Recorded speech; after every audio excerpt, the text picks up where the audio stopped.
എല്ലാവർക്കും ഫിൻസൈറ്റ്സിന്റെ പുതിയൊരു വീഡിയോയിലേക്ക് സ്വാഗതം. ഇന്ന് ഞാൻ നിങ്ങൾക്ക് കാണിച്ചു തരാൻ പോകുന്നത് ഞാൻ ഈ ആഴ്ച എടുത്ത ഒരു സ്വിംഗ് ട്രേഡിന്റെ വീഡിയോ ആണ്. HDFC ബാങ്കിൽ ഞാൻ എടുത്ത ഒരു സ്വിംഗ് ട്രേഡിനെ കുറിച്ചാണ് ഈ വീഡിയോയിൽ നമ്മൾ ഡിസ്കസ് ചെയ്യാൻ പോകുന്നത്. അപ്പോൾ ഇവിടെ നിങ്ങൾക്ക് നോക്കിയാൽ കാണാം, ഞാൻ HDFC ബാങ്കിന്റെ ചാർട്ട് 45 മിനിറ്റ് ടൈം ഫ്രെയിമിലാണ് നിങ്ങൾക്ക് കാണിച്ചു തരുന്നത്. അപ്പോൾ ഇവിടെ ഞാൻ നടത്തിയ അനാലിസിസ് വേണമെങ്കിൽ നിങ്ങൾക്കൊന്ന് സൂം ഔട്ട് ചെയ്ത് പെട്ടെന്ന് കാണിച്ചു തരാം. നിങ്ങൾക്ക് ഇവിടെ കാണാം, ഈ HDFC ബാങ്ക് ഒരു ചാനൽ പാറ്റേണിലാണ് പോയിക്കൊണ്ടിരിക്കുന്നത് അല്ലെ. ഇവിടെ ഒരു വട്ടം പ്രൈസ് റിജക്ട് ചെയ്തിട്ടുണ്ട്, അതുപോലെ തന്നെ ഈ ഒരു ട്രെൻഡ് ലൈനോട് റിജക്ട് ചെയ്തിട്ടുണ്ട്, അതുപോലെ തന്നെ ഈ ട്രെൻഡ് ലൈൻ്റെ ഈ ഒരു പോർഷനിൽ ഇവിടെ റെസിസ്റ്റൻസ് ഉണ്ടായിരുന്നതുകൊണ്ട് ഈ ഒരു പോർഷനിൽ പ്രൈസ് റിജക്ട് ചെയ്തിട്ടുണ്ട്. അപ്പം അങ്ങനെ ഒരു ചാനൽ പാറ്റേൺ ക്രിയേറ്റ് ചെയ്തിട്ടാണ് HDFC ബാങ്ക് കഴിഞ്ഞ ഒരു ഏപ്രിൽ തൊട്ട് നീങ്ങിക്കൊണ്ടിരിക്കുന്നത്. അപ്പോൾ ഈ ഒരു ട്രെൻഡ് ലൈൻ എന്ന് പറയുന്നത്, ഈ ഒരു ചാനൽ പാറ്റേൺ എന്ന് പറയുന്നത് അപ്പോൾ ആവശ്യത്തിന് സ്ട്രോങ് ആയിട്ടുള്ള ഒരു ചാനൽ പാറ്റേൺ തന്നെയാണ്. ഒരു വട്ടം പോലും കംപ്ലീറ്റ്ലി ഈ ചാനൽ പാറ്റേൺ ബ്രേക്ക് ചെയ്തിട്ടില്ല എവിടെ. അപ്പൊ ഞാൻ ഈ ചാനൽ പാറ്റേണിന്റെ ഉള്ളിൽ തന്നെ വേറെ ഒരു പാറ്റേൺ റെക്കഗ്നൈസ് ചെയ്തു. ഇനി അത് ഞാൻ നിങ്ങൾക്ക് കാണിച്ചു തരാം. അപ്പൊ ഇവിടെ നിങ്ങൾക്ക് നോക്കിയാൽ കാണും, ഇവിടെ ഈ ഒരു ട്രെൻഡ് ലൈനെയും വീണ്ടും റെസ്പെക്ട് ചെയ്തിട്ടാണ് പ്രൈസ് മൂവ് ചെയ്തുകൊണ്ടിരിക്കുന്നത്. അതായത് ഈ ഡൗൺ മൂവ്മെന്റിൽ ഈ ചാനലിന്റെ മുകളിൽ തട്ടിയിട്ട് തിരിച്ച് താഴോട്ട് വരുന്ന ആ ഒരു ഡൗൺ മൂവ്മെന്റിലും ഇങ്ങനെ ഒരു ചാനൽ പാറ്റേണിനെ റെസ്പെക്ട് ചെയ്തിട്ടാണ് പ്രൈസ് നീങ്ങിക്കൊണ്ടിരിക്കുന്നത് എന്ന് എനിക്ക് മനസ്സിലായി. അതുപോലെ തന്നെ ഞാനിവിടെ കീ പ്രൈസ് പോയിന്റ്സ് മാർക്ക് ചെയ്ത് വെച്ചിട്ടുണ്ട്. അതായത് സപ്പോർട്ടുകളും റെസിസ്റ്റൻസും ഒക്കെ ഞാൻ ഓൾറെഡി മാർക്ക് ചെയ്തും വെച്ചിട്ടുണ്ട്. അപ്പോൾ അങ്ങനെ ഈ ഒരു ട്രെൻഡ് ലൈനെ റെസ്പെക്ട് ചെയ്ത് പ്രൈസ് പോയിട്ട് ഈ ഒരു പോയിന്റ് എത്തിയപ്പോൾ ഞാൻ നിങ്ങൾക്ക് സൂം ചെയ്ത് കാണിച്ചു തരാം. അപ്പോൾ ഈ ഒരു ട്രെൻഡ് ലൈനെ ബ്രേക്ക് ചെയ്തപ്പോഴാണ് ഞാൻ ട്രേഡ് എടുക്കുന്നതിനെ കുറിച്ച് ചിന്തിച്ചു തുടങ്ങിയത്. അങ്ങനെ ഞാൻ വെയിറ്റ് ചെയ്തു, കുറച്ചുകൂടി നേരം വെയിറ്റ് ചെയ്തിട്ട് ഒരു 3-4 ക്യാൻഡിൽ ഇവിടെ ഈ ട്രെൻഡ് ലൈൻ ഈ ക്യാൻഡിൽ ബ്രേക്ക് ചെയ്തു. ഏകദേശം 2 മണിയായപ്പോൾ ഈ ട്രെൻഡ് ലൈൻ ബ്രേക്ക് ചെയ്തിട്ട് ഞാൻ വെയിറ്റ് ചെയ്തു. എന്നിട്ട് ഏകദേശം ഒരു 2:45 ആ ഒരു പോയിന്റ് ഒക്കെ ആയപ്പോൾ എനിക്ക് മനസ്സിലായി ഇതൊരു ഫോൾസ് ബ്രേക്ക് ഔട്ട് അല്ല എന്ന് മനസ്സിലായി.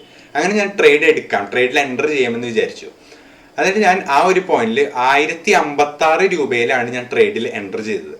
സാധാരണ ഞാൻ എൻ്റെ സ്വിംഗ് ട്രേഡിംഗ് വീഡിയോസ് ചെയ്യാറുള്ളപ്പോൾ ഞാൻ ഓർഡർ പ്ലേസ് ചെയ്ത സ്ക്രീൻഷോട്ട് കൊടുക്കാറുണ്ട്. പക്ഷെ ഈ ട്രേഡ് എടുത്തപ്പോൾ ആ സ്ക്രീൻഷോട്ട് എടുക്കാൻ മറന്നുപോയി. ഇനിയിപ്പോൾ ട്രേഡിൽ നിന്ന് എക്സിറ്റ് ചെയ്യുന്ന സ്ക്രീൻഷോട്ട് മാത്രമായിട്ട് കാര്യമില്ലല്ലോ, അത് എവിടെയാണ് ഞാൻ എൻട്രി പൊസിഷൻ എടുത്തതെന്നും കൂടി കാണിച്ചാലാണല്ലോ അതിനൊരു വാലിഡിറ്റി ഉള്ളൂ. അപ്പോൾ ആ സ്ക്രീൻഷോട്ട് ഞാൻ എടുക്കാൻ മറന്നു. അതുകൊണ്ട് ഞാൻ ഓർഡർ പ്ലേസ് ചെയ്തതിൻ്റെ സ്ക്രീൻഷോട്ട് ഇതിൽ ഇട്ടിട്ടില്ല. നിങ്ങൾ എൻ്റെ മുമ്പത്തെ വീഡിയോസ് കണ്ടറിയുന്നുണ്ടാവും, ഞാൻ ഓർഡർ പ്ലേസ് ചെയ്തതിൻ്റെ സ്ക്രീൻഷോട്ട്സ് ഇടാറുണ്ട്. അപ്പോൾ ഇവിടെ ഞാൻ സ്ക്രീൻഷോട്ട് എടുക്കാൻ മറന്നതുകൊണ്ടാണ് ഞാൻ ഇടാത്തത്. അപ്പം അങ്ങനെ ഞാൻ 1056 എന്ന പോയിന്റിൽ ഞാൻ ട്രേഡ് എടുത്തു. അപ്പോൾ എങ്ങാലും ഇനിയിപ്പോൾ ഈ ട്രെൻഡ് ലൈൻ ബ്രേക്ക് ചെയ്യുകയാണെങ്കിൽ തന്നെ അത് കുറഞ്ഞിട്ട് ഒരു 1050 അല്ലെങ്കിൽ 1049 റേഞ്ചിലൊക്കെ സപ്പോർട്ട് എടുത്തിട്ട് തിരിച്ച് കയറും എന്നാണ് ഞാൻ പ്രതീക്ഷിച്ചത്. അപ്പോൾ അങ്ങനെ ഈ ട്രെൻഡ് ലൈൻ ബ്രേക്ക് ചെയ്തിട്ട് തിരിച്ച് ഈ ട്രെൻഡ് ലൈനിന് താഴോട്ട് ഈ പ്രൈസ് വന്നിട്ടില്ല. അപ്പോൾ ഞാൻ എൻട്രി എടുത്ത പോയിന്റ് എന്ന് പറയുന്നത് 1056 ആണെന്ന് പറഞ്ഞു. പിന്നെ പിറ്റത്തെ ദിവസം മാർക്കറ്റ് ഓപ്പൺ ചെയ്തിട്ട് ഈ ഒരു റെസിസ്റ്റൻസിന്റെ ഉള്ളിൽ കിടന്നാണ് അന്നത്തെ ദിവസം മുഴുവനും പ്രൈസ് നീങ്ങിയത്. അതായത് ജസ്റ്റ് ഈ റെസിസ്റ്റൻസിനെ ഒന്ന് ക്രോസ് ചെയ്തു, എന്നിട്ട് അതിന്റെ മുകളിൽ കിടന്ന് കൺസോളിഡേറ്റ് ചെയ്യാണ് അന്നത്തെ ദിവസം ഉണ്ടായത്. അപ്പം ഞാൻ വെയിറ്റ് ചെയ്തു. പിറ്റത്തെ ദിവസം മാർക്കറ്റ് വളരെ താഴ്ന്നിട്ടാണ് തുറന്നത്. എങ്കിലും വീണ്ടും ഈ ട്രെൻഡ് ലൈനെ ബ്രേക്കും ചെയ്തിട്ടില്ല, അതുപോലെ തന്നെ ഈ ഒരു സപ്പോർട്ട് ലെവലും ബ്രേക്ക് ചെയ്തിട്ടില്ല. അപ്പോൾ അങ്ങനെ അന്നത്തെ ദിവസം ഞാൻ വെയിറ്റ് ചെയ്തു.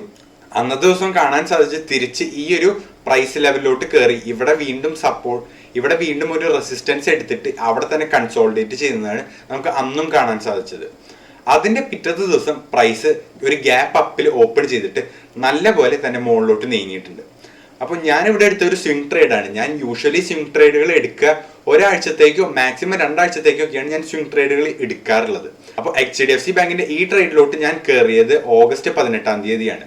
അപ്പോൾ എനിക്ക് വേണമെന്നുണ്ടെങ്കിൽ മാർക്കറ്റ് ക്ലോസ് ചെയ്തെന്ന് ഫ്രൈഡേ എനിക്ക് ട്രേഡിൽ നിന്ന് എക്സിറ്റ് ചെയ്യാമായിരുന്നു.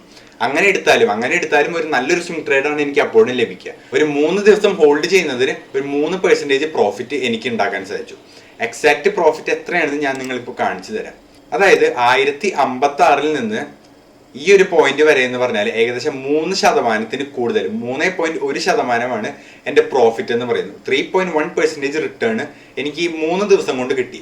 അതായത് ഏകദേശം പെർ ഡേ 1% മുകളിൽ റിട്ടേൺസ് എനിക്ക് ഈസി ആയിട്ട് കിട്ടുന്നുണ്ട്. അപ്പോൾ എൻ്റെ പോലെ ഒരാഴ്ചത്തേക്കൊക്കെ സ്വിംഗ് ട്രേഡ് എടുക്കുന്നവർക്ക് വേണമെങ്കിൽ ഇവിടെ എക്സിറ്റ് ചെയ്ത് പ്രോഫിറ്റ് ബുക്ക് ചെയ്യാം. ഞാൻ പക്ഷെ എക്സിറ്റ് ചെയ്തിട്ടില്ല. കാരണം ഈ ഒരു പ്രൈസ് ലെവൽ ബ്രേക്ക് ചെയ്യുന്നുണ്ടോ എന്ന് നോക്കിയിട്ടാണ് ഞാൻ ട്രേഡിൽ നിന്ന് എക്സിറ്റ് ചെയ്യുന്നുള്ളൂ. അത് ബ്രേക്ക് ചെയ്ത് കഴിഞ്ഞാൽ ചിലപ്പോൾ ഞാൻ ട്രേഡിൽ നിന്ന് എക്സിറ്റ് ചെയ്യും.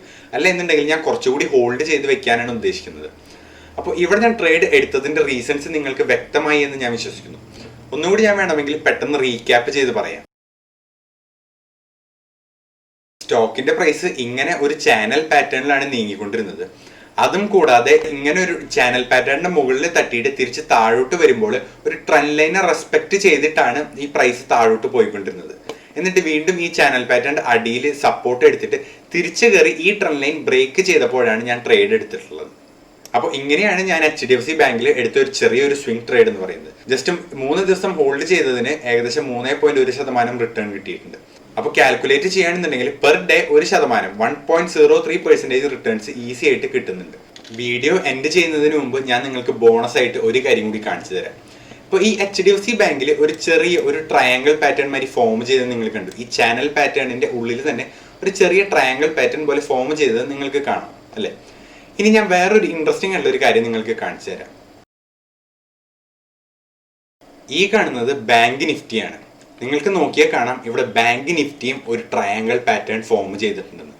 എക്സാക്ട് ഒരു പെർഫെക്റ്റ് ട്രയാങ്കിൾ പാറ്റേൺ എന്ന് പറയാൻ പറ്റില്ല, എങ്കിലും ഒരു ക്രൂഡായിട്ട് ഒരു ട്രയാങ്കിൾ പാറ്റേൺ, റഫ് ഷേപ്പിൽ ഒരു ട്രയാങ്കിൾ പാറ്റേൺ ബാങ്ക് നിഫ്റ്റിയും ഫോം ചെയ്യുന്നുണ്ട് എന്ന് നിങ്ങൾക്ക് കാണാം അല്ലേ? ഇനി ബാങ്ക് നിഫ്റ്റി ഇങ്ങനെ ഒരു ട്രയാങ്കിൾ പാറ്റേൺ ഫോം ചെയ്യുന്നതിന്റെ കൂടെ തന്നെ ഒരുവിധം എല്ലാ ബാങ്കുകളും ഒരു ട്രയാങ്കിൾ പാറ്റേൺ ഫോം ചെയ്യാൻ തുടങ്ങി. ഇപ്പൊ തൊട്ട് മുമ്പ് ഞാൻ നിങ്ങൾക്ക് HDFC ബാങ്കിൽ ഒരു ഫോം ചെയ്ത ഒരു ട്രയാങ്കിൾ പാറ്റേൺ കാണിച്ചു തന്നു അല്ലേ? ഇനി ഞാൻ നിങ്ങൾക്ക് വേറെ ബാങ്കുകളുടെ എക്സാമ്പിൾ എടുത്തിട്ട് കാണിച്ചു തരാം. ഈ കാണുന്നത് ആക്സിസ് ബാങ്കിന്റെ ചാർട്ടാണ്. ആക്സിസ് ബാങ്ക് വീണ്ടും ഇങ്ങനെ ഒരു 30 മിനിറ്റ് ടൈം ഫ്രെയിമിൽ ഒരു ട്രയാങ്കിൾ പാറ്റേൺ ഫോം ചെയ്യാൻ തുടങ്ങിയിട്ടുണ്ട്. Bank Nifty triangle pattern form ചെയ്തതോടുകൂടി HDFC bank triangle pattern form ചെയ്തു, Axis bank triangle pattern form ചെയ്തു. ഞാൻ വേറൊരു ബാങ്ക് കാണിച്ചു തരാം. ഇതാ കൊട്ടക് ബാങ്കും ഒരു ട്രയാങ്കിൾ പാറ്റേൺ ഫോം ചെയ്തിട്ടുണ്ട്.